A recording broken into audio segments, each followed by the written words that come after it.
மலையாகி குளிர் வளநிலவின் ஒளியானாய், தேசுவையின் பாட்டாகி மனம் தெவிட்டாத உணர்வானாய், கான்குயில் குரலாகி நெஞ்சில் களிப்பூட்டும் ஒளியானாய், ஊருயிரில் கலந்து விட்டாய் உலகின் உயர்மொழியே, தமிழின் உயிரை உனக்கும் கூறியுள்ள அனைவருக்கும் இந்த கயல் பாக்கத்து வாழ் தமிழச்சி பெண் வரிமா ஆக்டஸ் கிருவா தமிழினியின் மனங்கனிந்த மாலை வணக்கங்கள். தமிழுக்கும் அமுதென்று பேர் ஏன் தெரியுமா?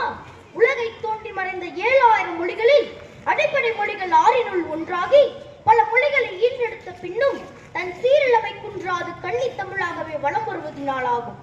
மேலும் தொன்மை, முன்மை, எண்மை, ஒன்மை, இளமை, வளமை, தாய்மை, தூய்மை, செம்மை, முன்மை, இனிமை, தனிமை, பெருமை, திருமை என 16 சிறப்புகளை தன்னகத்தை கொண்டிருந்து 30 ஒளிகளின் முழு உலகினிலும் தன்னேரில்லா தமிழாக தனித்து நின்று கம்பீர நடை போடுவதனாலாகும்.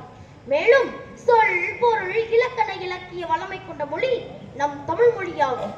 தத்தித்தாதோ துதித்தாதோ துதித்தத்துதி துத்திக் துதையை துதித்தாதா துதி தித்தித்த தித்தித்த தாதேது தித்தித்த தாதோ தித்தித்த தாது என்று தகர வரிசையில் உள்ள பாடல் போன்றது வேறு எம்மொழியிலும் காண இயலாது. வா, வை, போ, கை என 84 ஒற்றை சொற்கள் நிறைந்த மொழி தமிழ் மட்டுமே.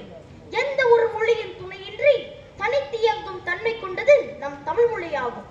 இயல், இசை, நாடகம் என இயங்கும் முத்தன்மை கொண்ட மொழியாகும்.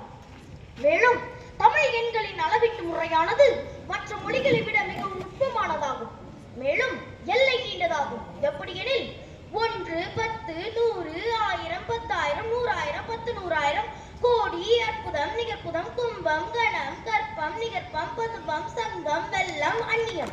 இதுவரைதான் மற்ற மொழிகளில் குறிப்பாக ஆங்கிலத்தில் 100 ஜில்லியன் வரை அளவீடு செய்ய இயலும்.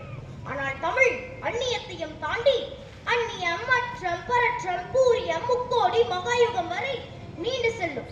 மேலும் 1 என்ற எண்ணிற்கு கீழ் இருந்து வரிசையாக 1, முக்கால், அரை, கால், 4 மா, 3 வீசம், 3 மா, அரை கால், 2 மா, மாகாணி, 1 மா, முக்கால் வீசம், முக்காணி, அரை வீசம், அரை மா, கால் வீசம், காணி, அரைக்காணி, முந்திரி, அரைக்காணி, முந்திரி, கீழ் முந்திரி, இம்மி, மும்மி, அணு.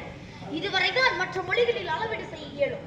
ஆனால் தமிழ் அணுவையும் தாண்டி அணு, குணம், பந்தம், பாகம், விந்தம், நாகவிந்தம், சிந்தை, கதிர்முனை, குழல்வளை படி, வெள்ளம், நுண்மன, தேர்த்துகள் வரை நீண்டு செல்லும். எனவேதான் பாவேந்தன் கனக சுப்புரத்தினம் தமிழுக்கு அமுதென்று பேர். அந்த தமிழ் இன்ப தமிழ் எங்கள் உயிருக்கு நேர் என்கிறார். எனவே வாய்ப்பளித்த அனைவருக்கும் நன்றி உரித்தாகுக. கடையிட்டு ஏறிய சுளையும் முற்றில் கல்லையிட்டு ஏறிய சாரும் பண்டிமலர் ஏறிய தேனும் காய்ச்சு பாகிட்டு ஏறிய சுவையும் நனிப்பசு புள்ளியும் பாலும் தென்னை நல்கிய குளிரில நீரும் இனி என என்பேன் என்னும் தமிழை என்னுயிர் என்பேன் கண்டீர். நன்றி, வணக்கம்.